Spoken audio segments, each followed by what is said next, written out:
We continue now at the top of Daf Nun Beis Amid Beis in Meseches Nedarim. This is Nedarim Daf 52b. In the Mishnah, Rabbi Yossi said if a person makes a neder not to have cholov, not to have milk, so he's prohibited from having whey as well. And so the Gemara now asks, or in we have a contradiction on Rabbi Yossi's opinion from another Mishnah.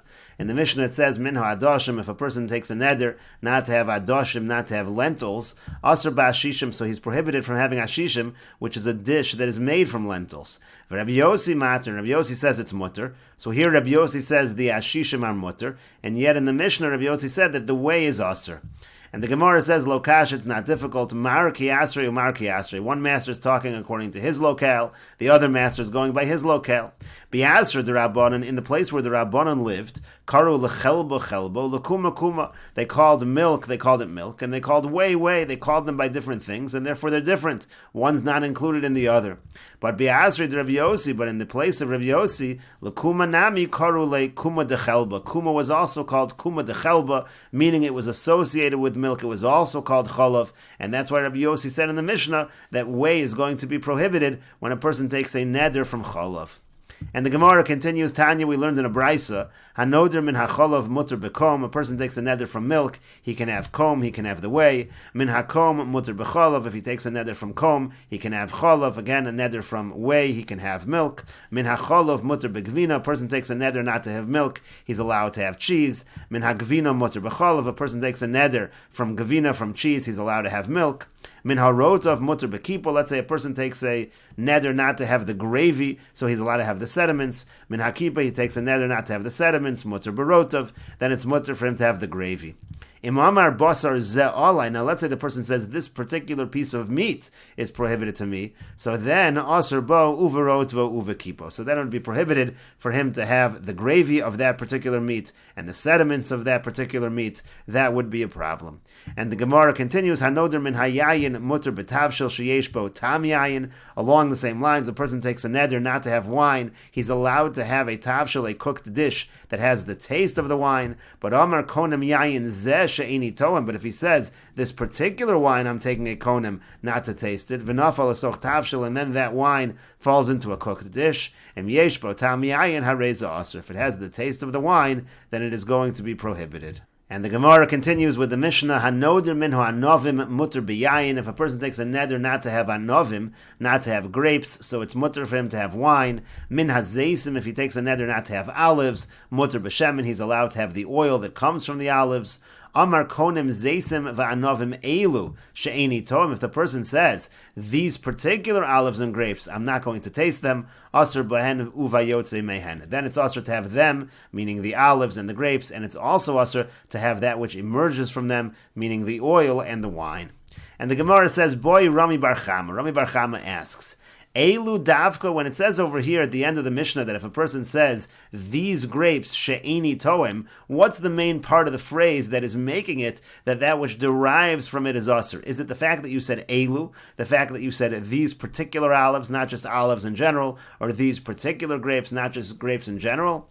O she'eni toem davka, or is it that he added this extra phrase of eni toem, that I won't taste it, and that extra phrase comes to include the things that are derived from the olives and the grapes? And the Gemara says, Isa'al kadaitach elu davka. Now, if you're going to say that really it's just elu, as long as you say elu, that is enough to prohibit not only the grapes, but also the wine, not only the olives, but also the olive oil, that the main thing is elu. So, she'eni toim lamali. So then you might ask, well, why does the Mishnah even put in the words she'eni toim? You don't need those words. Just simply say that if the person says, konim zeisim va'anovim elu, says these particular ones, then asr behen uvayotze mehen. There has to be some reason why she'eni toim is in the Mishnah, if you're going to say that all you need is elu. And the Gemara says, no, could be the Mishnah means like this. Hakamash malon, it could be the Mishnah is teaching us. Di'af agav do'amar she'eni toim, even though he added those extra words she'eni toim, that's not enough. You need to have elu. Ido amar elu mitzar, if he says elu, it's asr, v'ilo lo, and if not, it is not asr. And so that's the question of the Gemara. Question of the Gemara is it elu dafka or eni toim dafka? And the Gemara says, Tashma, come in here a proof from the Mishnah. The Mishnah Mishnah says, Konim et perus ha'elu olai. A person says, these particular fruits are usher to me. Konim hein lafir. He says again, these are usher to my mouth. So it says in the Mishnah, usher b'chilufein uvegidulein. He's usher not only to have those fruits, but also anything that is exchanged with those fruits, or anything that grows from those fruits. Let's say you take that fruit or the seed from that fruit and plant it in the ground and something grows. Those are all going to be usher. And so the Gemara draws an inference. Habiyotze mehen mutter. It seems like the Mishnah is saying only chilufein and gidulein are usher, but maybe the yotze bohen is usher, the yotze mehen rather, that juice which comes from the fruit, maybe that is going to be mutter. Maybe that's the implication of the Mishnah. And you see that the elu alone did not prohibit it. You needed the additional she'eni toim. And the Gemara says, no, hu adin da'afilo biyotze mehen aser. It could very well be. The Mishnah would also say that which derives from the fruits is aser. V'ha adiva leila ashmi'inan. What we're doing is we're actually just saying a bigger chiddush. T'chilufein kegidulein dami. We're saying even the exchange, which is not actually the item itself, it doesn't even derive, it has nothing to do with the item, it's just an exchange for the item. The Mishnah wants to just give you that chiddush, that is kegidulein, that's the same as that which grows from the fruit. And the Gemara continues, Tashma, coming here another proof. It says, She'eni ochel v'she'eni toem. Let's say the person says the phrase that I'm not going to eat it, I'm not going to taste it. In that case, he's just saying that phrase and he's not saying elu. So then, mutter b'chilufein u'v'gidulein. So then it's mutter for him to have that which is exchanged and that which grows from it. And so therefore we can infer the other direction.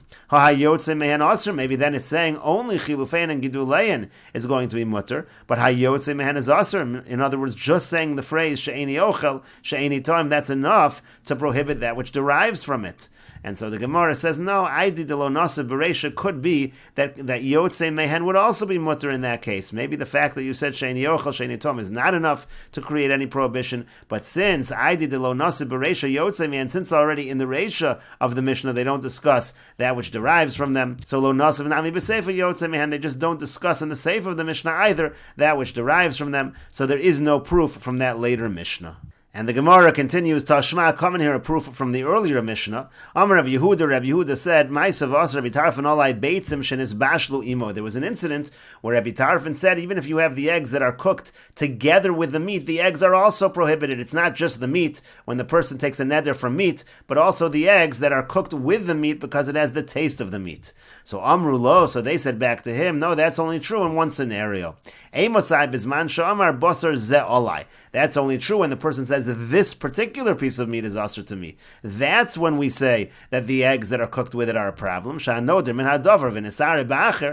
if someone takes a neder from a particular item that gets mixed with something else, and there is the taste of that item, it's now infused into that which it was cooked together with, hareza asr. So therefore it's going to be prohibited. So here you have a Mishnah explicitly saying that if a person says this particular piece of meat, elu, that alone is enough to say that anything that has the taste, that anything that's derived is also asr. And the Gemara says, Be'elu lo kami boilan. The Gemara says, well, that's no proof, because when you say elu, that's not even a question. The dafku, that we actually know that if you say the phrase elu, then yes, it is true. The things that have the taste or the juice, that is all going to be prohibited as well. That wasn't even our question.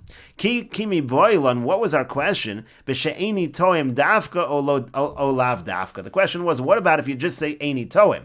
You don't say the elu, but you say that added phrase of eni toim, I'm not going to taste it. So would that alone also say that which derives or that which is infused with the same taste is asr, or would we say no, the eni toim is really not sufficient, it's really the elu that is the key point, that is the key phrase, that's what you have to say to create the prohibition, that the prohibition should extend to the juices and to the things, to the items that have the same taste. And the Gemara continues, Tashma, coming here a proof from an earlier Mishnah, dogim she'eni toim, if a person says that I'm not going to taste dog or dogim, meaning I'm not going to taste fish, there he's using the phrase she'eni toim. So it says in the Mishnah, asr behen bein gedolim, bein ketanim, bein chayim, bein mevushalim. He's asr to have fish, doesn't matter if it's large fish, small fish, raw fish, or cooked fish. Umutter b'taras terufa v'tzir, but it's mutter for him to have minced sardines and to have fish brine. And so fish brine would seem to be something that derives or that has the taste of the fish, and it seems to be mutter. So you see that Eini Toim